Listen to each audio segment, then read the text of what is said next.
आपके दिमाग में भी सवाल आता है कि टॉपर्स आंसर्स को किस तरीके से एग्जाम में लिखते हैं जिसकी वजह से उनको मैक्सिमम मार्क्स मिलते हैं, तो इस सवाल का जवाब एक टॉपर खुद आपको देने वाला है और मैं यहां पर आपको यह बताने वाला हूं कि आप अपने आंसर्स को किस तरीके से लिखेंगे जिसकी वजह से आप एक टॉपर बन पाए।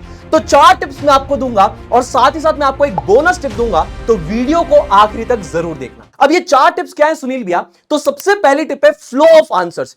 हमेशा आप प्रैक्टिस कीजिए कि आपके जो आंसर्स हैं उनके अंदर एक पर्टिकुलर फ्लो हो। अब फ्लो के अंदर क्या होना चाहिए सुनील भैया? सबसे पहले आपके आंसर का एक इंट्रो होना चाहिए, उसके बाद उसका प्रोसेस या एक्सप्लेनेशन जो भी है सवाल का वो उस आंसर में होना चाहिए, और सबसे आखिरी में फाइनल स्टेटमेंट है जिसको हम बोलते हैं कंक्लूजन, ये होना चाहिए। और ये तीनों चीजें जब आप लिख रहे होंगे तो याद रखना पॉइंटर्स में लिखना है, पॉइंट बाय पॉइंट लिखना है जिस तरीके से मैंने लिखा हुआ है। ठीक है, अब पॉइंट बाय पॉइंट क्यों लिखना है?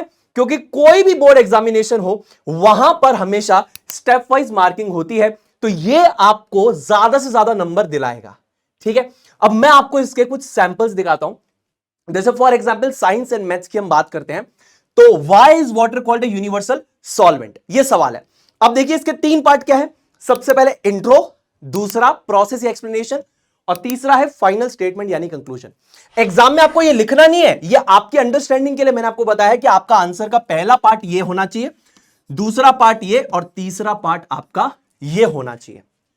सेम यही चीज आपके मैथ्स में अप्लाई होगी, सेम यही चीज आपके सोशल साइंस में अप्लाई होगी, और सेम यही चीज इंग्लिश और हिंदी में भी अप्लाई होती है। ठीक है, तो ये 3 पार्ट्स में हमेशा आपका आंसर होना चाहिए। अब इसके बाद बात करते हैं टिप नंबर 2 की। तो यहां पर वो क्या है? Underline important keywords.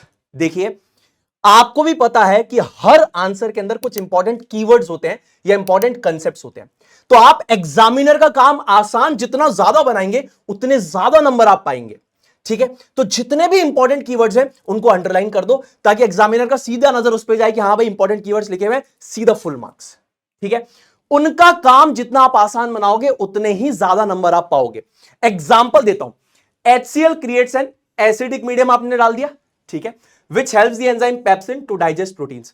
तो जो भी इंपॉर्टेंट कीवर्ड्स है उनको अंडरलाइन कर दो। उसी प्रकार abundant supply of coal and iron ore supported industrialization, right? तो ये और ये हमने क्या कर दिया? अंडरलाइन कर दिया। उसी प्रकार से सूरदास भक्ति आंदोलन के कवि थे और उन्होंने भगवान कृष्ण की बाल लीलाओं का वर्णन किया, तो भक्ति आंदोलन, उसके बाद भगवान कृष्ण। ठीक, तो ये आपने इंपॉर्टेंट चीजों को हाईलाइट कर दिया, एग्जामिनर देखेगा फटाफट नंबर दे देगा। ठीक, तो 2 टिप्स क्लियर हुई।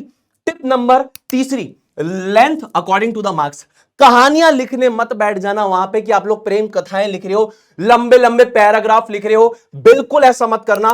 पॉइंटर बाय पॉइंटर आप आंसर्स को लिखिए और जितने मार्क्स का है उतना ही आंसर लिखिए। 1 मार्क का है तो 1 लाइन में आंसर खत्म हो जाना चाहिए।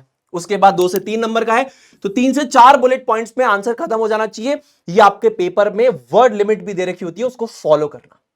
उसके बाद 5 मार्क्स का है तो आप डिटेल में लिखिए, डायग्राम बनाइए और कंक्लूजन लिख दीजिए। उसी स्ट्रक्चर को फॉलो करना है, introduction, process, explanation and conclusion, और साथ ही साथ अगर डायग्राम है तो डायग्राम बनाना है। ठीक है, इसी पे बेस्ड है हमारी tip number 4, that is reactions, formula used and diagrams. अब ये हमको कब बताना है दोस्तों? तो जैसे मान लीजिए फॉर एग्जांपल कोई भी केमिकल प्रोसेस की बात हो रही तो मेक श्योर करना कि आप रिएक्शंस को लिखो वहां पे। उसके बाद अगर आप कोई न्यूमेरिकल सॉल्व कर रहे हो तो फॉर्मूला भी लिखो वहां पे, डायरेक्ट सॉल्व करने मत लग जाना। और अगर कहीं पे डायग्राम है तो साइंस की लैंग्वेज है भाई डायग्राम के, है ना, तो डायग्राम के माध्यम से आप उन सारी चीजों को बताइए। और डायग्राम सिर्फ ऐसे नहीं कि डायग्राम बना दिया, उसकी लेबलिंग करना इंपॉर्टेंट है। सिर्फ डायग्राम बना देंगे नंबर नहीं मिलेगा, डायग्राम की लेबलिंग भी होनी चाहिए। ठीक है, ऑल राइट। तो रिएक्शन लिख रहे हो तो बैलेंस्ड होनी चाहिए, उनकी फिजिकल स्टेट्स होनी चाहिए। डायग्राम बना रहे हो तो वो लेबल्ड होने चाहिए। अब मैं आपको सीबीएसई के टॉपर्स की आंसर शीट दिखाता हूं, एक बार आप देखिए। फॉर एग्जाम्पल ये देखिए डायग्राम है तो उसकी लेबलिंग कर रखी है।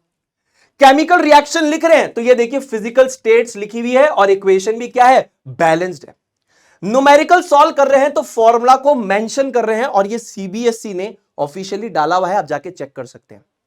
ठीक है, और अब इसके बाद आती है एक बढ़िया प्रो टिप यानी कि बोनस टिप।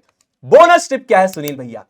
अभी है दोस्तों एआई का जमाना, है ना, और बहुत बेहतरीन से एआई टूल्स आजकल अवेलेबल हैं, ठीक है। तो जैसे कि मैं आपको ये सजेस्ट करूंगा कि फॉर एग्जांपल अगर आपने कोई आंसर लिखा है और आपको टेस्ट करना है कि वो आंसर आपका सही है कि नहीं, तो मेरे भाई उसका एक फोटो खींच के आप चैट जीपीटी पे डाल लो या जो भी एआई टूल आप यूज करते हो उस पर डाल लो और उसको बोलो कि आप उसको इस पर्टिकुलर एग्जाम के हिसाब से एनालाइज करो, ठीक है। वो कर लेगा, कोई दिक्कत नहीं आएगी। तो आपने अपने रॉ आंसर को एआई को दिखाना है, ठीक है। अब एआई को बोलना कि आप इसमें इंपॉर्टेंट कीवर्ड्स, अगर मेरे आंसर को इंप्रूव कर रहे हो तो मुझे इंपॉर्टेंट कीवर्ड्स बता दो, किसके हिसाब से, एनसीईआरटी या आईसीएसई बुक्स के हिसाब से। और उसको बोलना कि अगर इसका कोई बेटर वर्जन हो सकता है तो प्लीज मेरे को एक बेटर वर्जन आंसर का दे दो, वो आपको एक बेटर वर्जन भी दे देगा और आपके आंसर को इवेल्युएट भी कर लेगा। तो टेक्नोलॉजी जिस प्रकार बेहतरीन होती जा रही है उसका यूज आपको करना है, ठीक है। और ये वीडियो होता है मेरे दोस्तों यहां पर अंत।